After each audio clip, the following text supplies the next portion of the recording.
Prince Asfa-Wossen Asserate, a member of the Imperial House of Ethiopia. He studied at the University of Tübingen and the University of Cambridge. He holds a PhD in Ethiopian history from the University of Frankfurt. He has published several books, which include the etiquette bestseller Manners, King of Kings, The Triumph and Tragedy of Emperor Haile Selassie I of Ethiopia, and most recently, African Exodus, Migration and the Future of Europe. Since 1983, Lul Asfa-Wossen has been working as a consultant for African and Middle Eastern affairs. He's a civic activist. He's a founder in Germany of the first human rights group for Ethiopia and the Society for the Preservation and Promotion of Ethiopian Culture. Prince Asfa-Wossen is, I should mention, a recipient of several notable awards, including the Walter Schill Prize from the German Federal Ministry for Economic Cooperation and Development, the Listros Award for the Advancement of Young Ethiopians in Education, and the Jacob Grimm Prize for the German language, the first non-German by birth to receive this award. ክቡርነቶ ይቀጥሉ።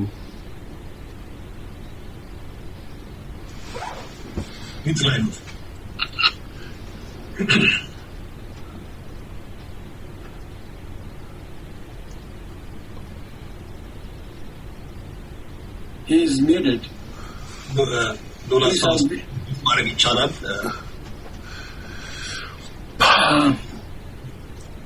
አዘጋጆቹ ምናልባት እየተደመጡ ስላልሆነ ሚውት ቢያደርጓቸው። Can you hear me now? Now, yes. Yes, wonderful. Dear Chairman Dr. Erko Ymer, distinguished panelists, honorable guests, and my dear fellow Ethiopians. Thank you so much indeed, Ethiopia Inlet, for inviting me to be here today. It's a great honor to speak in this august forum. And I dare say, it is the lack of Ethiopianness that has caused us all these problems in the past years. And I sincerely hope that you will go on preaching the virtues of Ethiopianness, and that sooner or later we all Ethiopians will realize that whatever and whoever our fathers were, we all stem from the same womb called Ethiopia.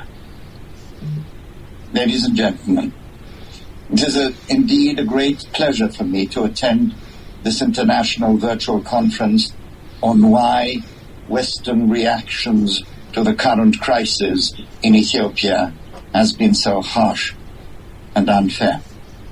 And thank you, Professor Berhanu, for introducing me. Allow me now to briefly outline some of the reasons why Ethiopia is indeed vulnerable to crisis. There are undoubtedly external and internal reasons for this vulnerability. The internal factors leading to this fragile state of affairs can be probably found in our country's recent history. It could be said that ever since the 1960 coup d'etat against the imperial government, Ethiopia has been prone to some kind of a crisis or the other, which, with a few years of peace in between, has been plaguing us for over 60 years. Ladies and gentlemen, I feel that this was due to the fact that we never used the opportunities that arose to really change the fundamental structures of the Ethiopian state in order to achieve a truly democratic society. The imperial administration unfortunately did not read the signs on the wall after the coup d'etat of General Mengistu and failed to transform the system of absolute monarchy into a constitutional one. After the demise of the imperial rule, Mengistu's military dictatorship brought only misery to our people. And after the departure of Mengistu Haile Mariam, our hopes were very high that we had finally learnt from our mistakes and that a true democratic state will be established in Ethiopia. However, the vicious Derg was succeeded by the racist TPLF, replacing the primacy of unity with an obsession for ethnocentricity and reimagining Ethiopia as a collection of linguistic groups rather than individual citizens. Ladies and gentlemen, since 2018, we have a Prime Minister who has given us assurances that he wishes to reconcile and find a common ground between unity and diversity and between the country's past and its future. Let us hope that this great promise will actually take place and will be fulfilled after the elections have taken place, and that the present state of affairs, which is totally unbearable, like the killings in Wallagga, Benishangul, Walaita, Northern Shoa, and other regions of Ethiopia, will never happen again. Ladies and gentlemen, now let me say a few words about the external factors that have contributed immensely to the fact that Ethiopia has been a fragile state for quite some time now. Also here, Ethiopia's long history does play an important role. And there are certain facts which we Ethiopians have to accept. For example, that there are Western states that have always envied the sheer existence of Ethiopia as a nation state for 3 millennia. They never could accept that Christianity was introduced to Ethiopia many decades before it was accepted in the majority of the European countries.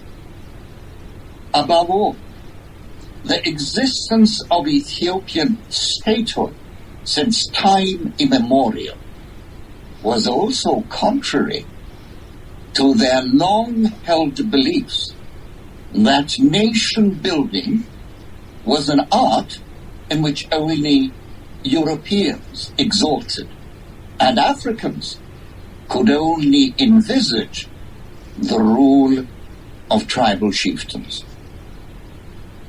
That is why they made tribalism a European weapon of colonialism. They were well aware in those days where Africa was being colonized, which tribe was at war against which one, and they offered their support to one of them in form of gifts and military armaments. Ladies and gentlemen, whilst the European colonialists were carving up Africa, here was Ethiopia chasing out the invader at the Battle of Adwa, which did not make us dearer to Western governments. I would like to share a very important point in my life with the audience today. During my studies at the University of Tübingen, I used to attend the classes of a very famous German political scientist who was a specialist on Africa. He loved Africa, and I had the honor of being befriended with him in later years. He was indeed an admirer of our country, and I shall never forget what he used to tell me in those days. I quote, "You Ethiopians should always be careful to forge alliances with the Western world. They make you feel comfortable in their embrace due to your geostrategic structure, but I can assure you that they will never trust you, because they have never forgiven you for what you did to them after the Second World War. First of all, you always gave them a tough time since you joined the United Nations in 1945 and demanded the immediate decolonization of the African continent at every session. Then you went and brought a man whom they saw as a terrorist called Nelson Mandela with an Ethiopian passport to your country, trained him and sent him back to South Africa so that he should help overthrow the white minority government. That was not enough for you. Then you joined the non-aligned movement, making yourself unpopular with the Western countries who thought you were untrustworthy. Finally, you gathered all the African countries together to found the Organization of African Unity, which became another headache to Western governments. But let me tell you, most of all, you Ethiopians will never be forgiven for being the beacon light of all black people in this world who see you as their primary source to teach them that they should see themselves as equals to their fellow white human beings. As I was warned by my teacher, the way our Western friends have treated us in the past couple of months has not come to me as a big surprise. As long as we can adopt a system of trust, credibility, and inclusivity in our country, I can assure you there is little the West can do to dismantle the Ethiopia which we cherish. Should we, however, allow ethnic hatred and disunity to become the order of the day, the very survival of Ethiopian nationhood will definitely be at stake. So, ladies and gentlemen, let us no longer depend on external factors to change our present predicaments.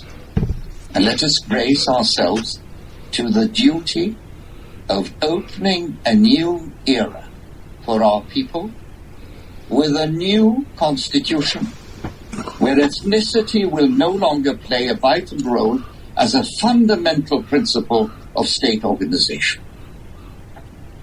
The future political development of our country will depend on the trust of the population in an honest and efficient government and the economic success of our state.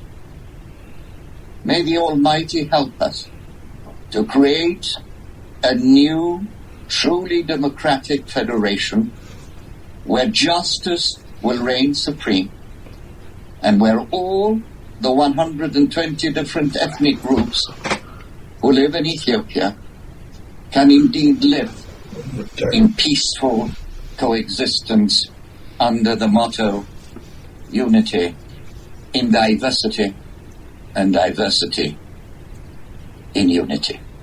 Thank you very much.